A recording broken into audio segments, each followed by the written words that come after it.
Maria, I'm super excited to have you on the show today. But for those listening that don't know you, take me back to the beginning. All right. So 8 years ago, my husband was attending law school, and his brother, who had been a DA forever, was leaving and wanted a website. So he asked my husband, who's pretty techie, hey, can you put up a website for me? And my husband decided that for fun, he was very curious. He wondered how Google decided who would show up when somebody searched for a criminal defense lawyer. So he just decided after he put the website up for him that he was going to try to figure it out.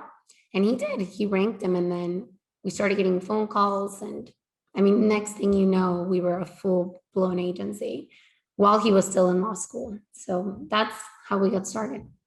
Yeah, and Mariano, I know your husband well, and every time I speak to him, he gets so excited talking about SEO, and it's like a mile a minute, just loves it.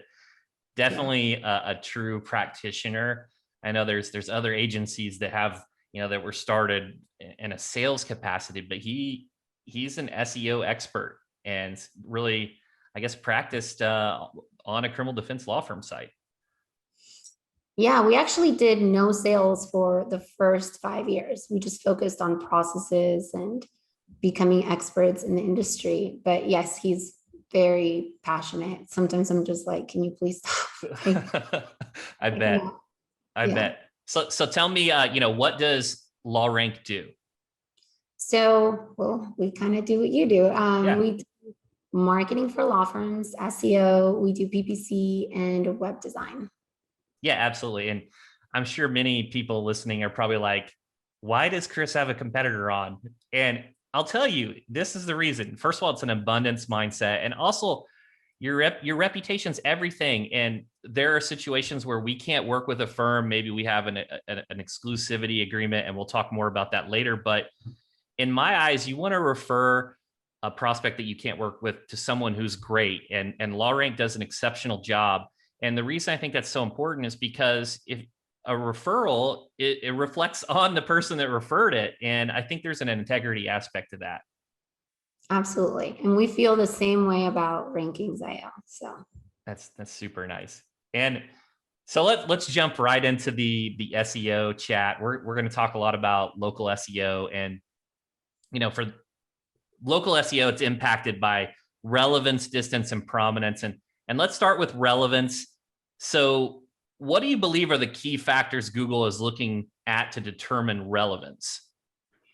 So I think content is a big one, right? Getting all the key terms in the content, categories, and can we do this again? Yeah. Start.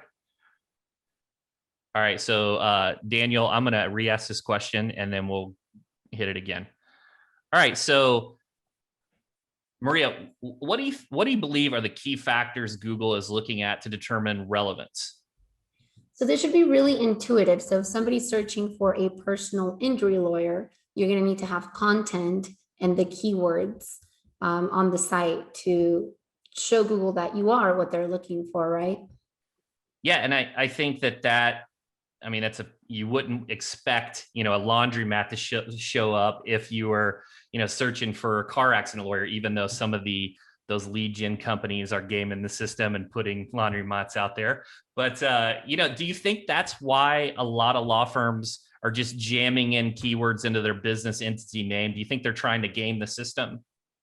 Absolutely, because you're automatically going to be more relevant if the name of your firm is, last name personal injury lawyers or some permutation of that. So yeah, absolutely. Yeah, and we see that a lot too. And do you think that so I'm kind of in the gray area maybe, and I'll just be really candid for those listening, because I feel that there's really a right and wrong way to approach this. And do you think that law firms should consider, a DBA changing their business entity name, their legal name, to incorporate a keyword? Do you think it's that important? I do. We do. And we definitely encourage our clients to do that. I'm going to be honest as well. So, but there is a right and a wrong way of doing it. And obviously it really depends on the firm. So there are firms that do other practice areas besides PI. And I mean, we could talk about a whole bunch of issues that causes digitally, but we don't have to do that today. So, but yes, absolutely getting the DBA, getting the signage, even having some business cards. I think that's crucial to doing it the right way, because otherwise you risk Google suspending the listing. Yeah, and I couldn't agree more. And we did a study recently, and I was really surprised that it had such an impact. If it didn't have much of a benefit, I wouldn't recommend it, because it's a lot of work and it's a big investment for these firms to do it the right way. On the flip side, do you think it's necessary now for an SEO agency to proactively fight spam when you know these businesses may not have the correct legal filing? Yes, definitely. I mean, if we are doing things by the book and other firms are not, we need to fight that. Yeah, in the past, I always thought, hey, I'll just be reactive. I'll play, do the white hat and just avoid. I'll just ignore those people spamming. But then when some of them started to outrank our clients, is like, okay, I need to be proactive, and it's kind of a necessary evil, particularly in the personal injury industry. And I know you also work with, criminal defense and other areas of the law. Do you see the spam as heavily in those other areas of the law, or is it mostly in PI? No, we're seeing it everywhere. And what's funny is, for instance, for employment in San Diego, we're also seeing the city. So it's not just employment lawyers, it's San Diego employment lawyers. So it's definitely interesting. And I do think at some point it's not even going to be like a benefit, it's going to be a non-negotiable. So unless Google changes something in their algorithm, there's not going to be a benefit anymore. It's just going to be a non-negotiable. You want to be in the local pack, you're going to need those keywords in it. Yeah, I couldn't agree more. And I think of that, the table stakes, the non-negotiables for like reviews. It's like, well, you have to get reviews. Absolutely. So everyone listening, please get reviews. I don't even know what to say about it. It's very, very important. And it seems to sometimes be almost like a battle with clients, like, hey, we really need these reviews. Right. Yeah, it's you definitely have to be intentional, put thought process there. And I know that has to do a lot with prominence. So before we get ahead of ourselves, let's jump over to the next big bucket. Let's go to distance. So the three ranking factors: relevance, distance, and prominence. And let's talk about the big taboo thing in the SEO agency world. Every law firm wants complete geographic exclusivity. They compare it to these TV and radio DMAs. Why do you think that's the wrong mindset? Why do you think it should be different for SEO agencies? Well, let's back up a little bit. So Sure. we used to give away exclusivity, right? And I understand why exclusivity became a thing, right? When you have companies like FindLaw, not to, but this is where it started. FindLaw, Scorpion, taking on 15 clients in a market, that became a problem. So I guess like the effect was, or I don't even know, you can cut that out. I don't like that. But so what started happening is agencies started saying, oh, we're different. We'll work with you exclusively. And I know you've probably run into this problem. I know we have, but it limits our clients' growth. So when you have a client in a market and they're ranking and they're signing up cases and they want to grow, but they're already dominating their market, the natural progression, especially in PI, is to go into another market. And if you are already exclusive in another market, they can't do that with you. So you put them in a really tough position, and you're in a tough position as an agency because you want to do right by both of these clients, but now all of a sudden you can't. And, this might sound like I'm talking bad about other competitors, but in my opinion, if you're good at what you do, you're not going to offer exclusivity because you're going to run into the same problem that you and I have ran into. Well, I really wanted to highlight that. So let's expound on that, because when I see these agencies that they're just freely giving away exclusivity, they're like, oh yeah, we'll give you exclusivity for Los Angeles. We'll give it away. No problem. Like there should be all kinds of red flags. Why do you think there should be all these red flags when they're just freely giving away exclusivity? I mean, again, I think if you're willing to give away exclusivity, you're probably not very good, because you're not Right. going to run into the problem of another client an existing client wanting to go into that market, right? So, I mean, that's the way that I look at it, because we've had this issue nonstop, right? And I know you've Yeah. had this issue. So, in my opinion, it's a situation where, and let's face it, there's so much that falls under the SEO umbrella, right? So I mean, my 8-year-old could build a link, right? And he could call it SEO and charge you X amount of money. And there you go. He did SEO, right? So the problem is you lock somebody into a 12-month contract, right? At the 12-month mark, they don't rank, but they can show you that they uploaded a blog post here and there and built a couple of links, right? And then what do? You fire them and you move on to the next agency, right? Right.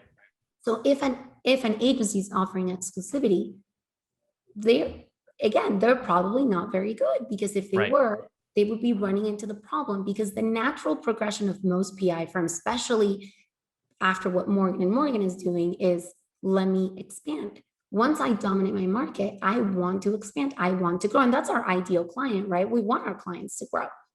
But going forward, and this has been like the case for the past few months, we refuse to limit our clients' growth. So we are no longer offering exclusivity. You can work with another agency that'll be exclusive with you. You won't rank on the first page, most likely, Yeah. right? I mean, sure, there might be exceptions, and I don't want to say that every single agency that offers exclusivity isn't good. There might be an exception, but Right. typically they would run into this problem. Yeah, I'll be a little bit more blunt. I'll be, the reason that Fine Law and Scorpion and Justia are offering, they don't generate results, right? They're churn and burn, and a lot of these agencies, they'll lock you into a long-term contract because you need a long-term contract to actually have an exclusive agreement. So that's actually negative on the law firm owner, because then that means that SEO agency can get away with not earning their keep and actually doing a heavy amount of production every month. And we hear it so many times. Yeah, I signed up with this SEO agency. They worked hard the first couple months and they went into coast mode. Well, I would say for those listening, ask yourself, did they offer you exclusivity and did they offer you a long-term contract? I'm willing to bet that they did. So I would take a hard look at that. And let's talk about the study you did, because I really think this is interesting too, where you did a study in how local rankings are impacted by the actual distance from the consumer. Let's talk about that in regards to rankings. Yeah, so after a 1 mile radius, the rankings in the local pack significantly drop off. So, and that's where the whole, you call it distance. Sorry, I want to scratch that. So anything I want to scratch, I just tell you. Yeah, just keep letting it roll and we'll just edit it. Okay. So I'm just going to start over. Okay. What was the question? Yeah. So let's just say here, and let's talk about proximity. So I know your team did a study, and mine did as well, in how many miles local rankings start to decline, and there's that just decrease away from the office. What did you find in that study? So after a 1 mile radius, which is 6.28 miles, the rankings drop off significantly. And there's not much that we can do about that. There are some exceptions in certain markets. And this applies to PI more than any other industry because it's so competitive and there are so many PI firms. But after a 1 mile radius, it's really hard to be in the local pack, right? And this just has to do with the algorithm. So oftentimes we've had firms that are like, well, but my office is so far from, the center of the city. It's not the best location. That's not where I want my clients to come out of. but there's not much we can do after that 1 mile radius. So if any of you are listening and you're starting a new law firm, your lease is up, you're adding a location, really think about where you want your clients to come out of, right? Where does your ideal client live? Because you're really looking at a 1 mile radius from your office to be able to rank in the local pack. I'm not saying that just by going and getting an office there, you're going to rank, but if you have an agency that knows what they're doing and they can get you into the local pack, that's extremely lucrative. Yeah, and I couldn't agree more. And I think one of the reasons why a lot of PI attorneys probably think of geographic exclusivity because they've been hit over the head with it by the TV and radio companies, selling the media spots, and they'll sell a full DMA, a designated marketing area. But the problem with that, comparing it to SEO, is they already own the entire market. They're just selling off that visibility and that market share. Whereas SEO, you're limited. Like you said, after a mile, your rankings start to decline. And I know many of those listening and some maybe think they know, maybe they've talked to an SEO specialist that says this isn't true, but I would ask yourself, when you go on vacation and you Google best restaurants near me, do you think that you're going to see restaurants 10 miles away? Probably not. You're probably going to see them within a mile or two. So I completely agree with what Maria's saying here. And, on that note, and you talked about choosing the right location where their consumer hangs out, when attorneys are considering expansion, should they look at additional locations within the same city they're located in? Absolutely. Absolutely. Because then you get the shot at other local packs, right? And the thing is that ever since the introduction of local service ads, or LSA, even though that took one spot from the Google ads, it introduced 3 law firms. So by the time they get to organic, you could be the 9th, 10th, 11th, 12th firm that they're looking at. And yes, some people skip the LSAs or the Google ads, but I feel like ever since, and I don't know if you have found the same thing, but like ever since they introduced LSA, the local pack seems to work even better. There's the ROI that comes out of the local pack is absurd, in our opinion. I think it's even more important than organic. Now, of course, you want an agency that can do both, right? And we both know that you can do something for local that hurts organic, or vice versa. So having an agency that knows what to do for both without sacrificing one for the other, that's the ideal, right? But yeah, absolutely. I couldn't agree more. And it's now the whole above the fold is all pay to play. You got your Google ads, you got your LSA, and now some of the ads are floating into the 3-pack. Yep. And it's like they just keep taking it. Used to be in the sidebar. Now it's not in the sidebar. So I think that the real estate's going to decrease, but I will say this, and many individuals listening, not every query will trigger Google ads. And that's why I'm a big fan of organic and local SEO as well. Yeah, absolutely. So what we've done, and I think this is where you're going with it, is in some of our packages, we offer a 1 mile radius exclusivity, right? Because I understand that. And in my opinion, I think a lot of it has to do with, again, a reaction to the fine laws, the scorpions, right? Hey, you're working with 15 of my competitors. I don't want that, right? But how do we not limit our clients' growth, but still give them some sense of, exclusivity, right? And I've already had a situation where a firm called, wanted to work with us, and they were within a mile radius of one of our clients, and I had to turn them away, right? So it does provide that, I guess, security, you could call it, or a level of exclusivity, because there are 3 spots, right? So that's what we've done. And I know you're doing the same thing. Yeah, we're definitely doing the same thing. And you just can't give away the entire city, because if someone's located in, say, North Houston, and someone else has a downtown office, and the North Houston client doesn't have a downtown, then they can't rank downtown anyways. So you're actually hurting yourself and your ability to expand and grow And again, just any exclusivity has to be very intentional. I'll say the one thing that we do that's a little different too is we only provide it for the headquarters. So I know a lot of firms will just shell out the satellite offices, the Regises, the WeWorks, right, game in the system and throwing out offices everywhere. But the reality is, and you and I both know this, they're not going to rank with the satellite office unless they're really intentional about building a business there and acquiring clients.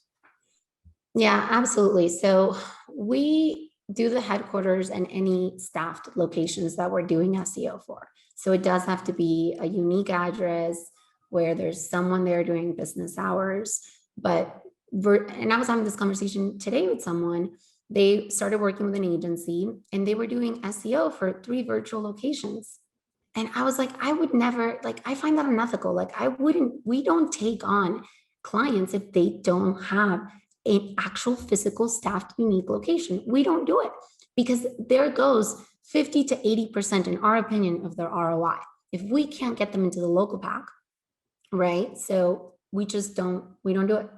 Yeah, I agree. I think that's the right approach. Absolutely.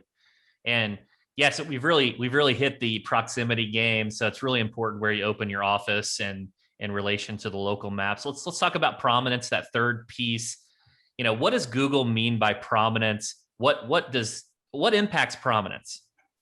Well, that's where we come in. I would argue relevance and prominence is where we come in, right? I mean, a lot of what we do, and I'm sure it's the same for you when it comes to Google My Business and organic as well, is proprietary. But obviously, when we talk about being prominent, links, media mentions, all that good stuff, right? So yeah. Yeah, directories and links get, basically when I think of the word prominence, I think of it just being everywhere. So you want to be everywhere so Google can understand that you're a real business and you're not fake, and that you actually where Google can determine where your location is. And let's talk about reviews here. I think this is a really interesting thing that most attorneys probably don't think about. But do you think the type of law firm, and there's 2 main types of law firms we see pretty commonly. I mean, there are some hybrids where there's a settlement type of law firm where they don't really try a ton of cases and they do more volume. And then you have like more of a litigating law firm. Do you think that can be an advantage or disadvantage, the type of law firm you have when it comes to a local SEO strategy? Yeah, definitely. If you're settling a ton of cases, that's a ton of reviews you can get. If you're litigating a few cases a year, these big cases, you're going to have bigger results, but less opportunities to get reviews. And again, reviews are really, really crucial to what we do, right? Clients always ask, well, what can I do to help? Get reviews. That's like your only job. Get reviews, get me the DBA, get the signage fixed, and a stack of business cards, please. There. Like, that's what you can do, right? But I feel like it's hard. It's hard to get them on board with all of these things, right? But if they do it and they have an agency that knows what they're doing and has the intent of getting them on the first page, it's very, very lucrative. Absolutely. And I love that. That's what we always lean to too. Hey, get reviews. And I think of it as, hey, not just on Google, get reviews on Facebook, on Better Business Bureau, on your legal profiles, and just get them everywhere. Let's talk about directories. Let's talk about a few directories. And, so directories is listed under prominence. Google actually gives that as an example.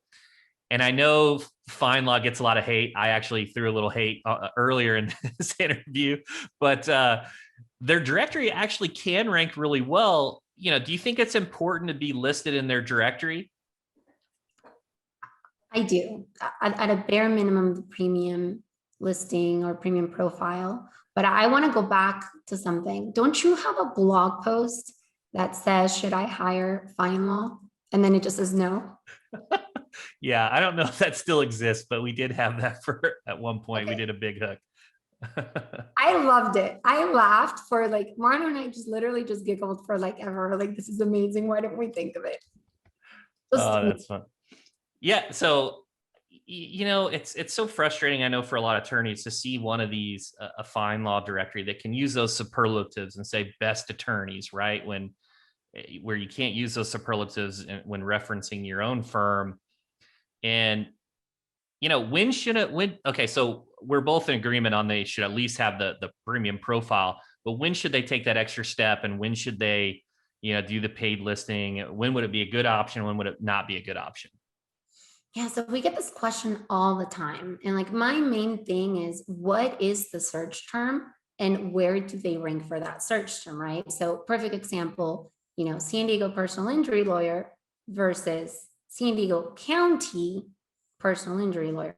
No one is searching for San Diego County personal injury lawyer, right? So that is one of my annoyances with FindLaw. To be honest, there are certain key terms that aren't going to generate anything for you, right? Or what's also interesting is like the whole, should I, get on Avo? It doesn't really rank anymore, right? So you really want to do some homework. And I know that that's tough for some law firms, right? But really, it's just very simple. What ranks on the first page? Because every now and then I'll even get a firm that's like, hey, I can't afford to do SEO right now. Because the way that I explain it, and I mean, it's very long, but basically like, okay, if I don't have this type of budget, I'm not going to rank, right? And if I'm not going to rank, what should I do? And I'm like, well, look at what directories are ranking on the first page, right? So it's not that FindLaw is like all bad, right? They're not. And again, my annoyance with FindLaw is they have the knowledge, they rank themselves, but they don't have the intent to rank their clients, right? And I talk about this a lot because I think it's very important that you, as an attorney, find an agency that has both of those things, has the knowledge and the intent, because you could have the intent, but if you don't have the knowledge, you're never going to rank them, right? And you could be someone like FindLaw or maybe even Scorpion. They have the knowledge. Are they going to execute it with you? Probably not. I love that so much. That reminds me of like the Dunning-Kruger definition where, you've got maybe your younger kid and he plays poker and he wins one time and he thinks he's a great poker player, but that's because they overestimate their abilities but maybe they're not a great poker player. Maybe they just don't understand what actually good SEO looks like. Right. I mean, and it happens, and I feel for law firms. I do, because I get that our industry doesn't have the best reputation, right? Like I get that. And I know that sometimes we're the 8th, 9th agency. Like I've been told you're our last shot. Like if this doesn't work, nothing's gonna work. Like we're done. Right.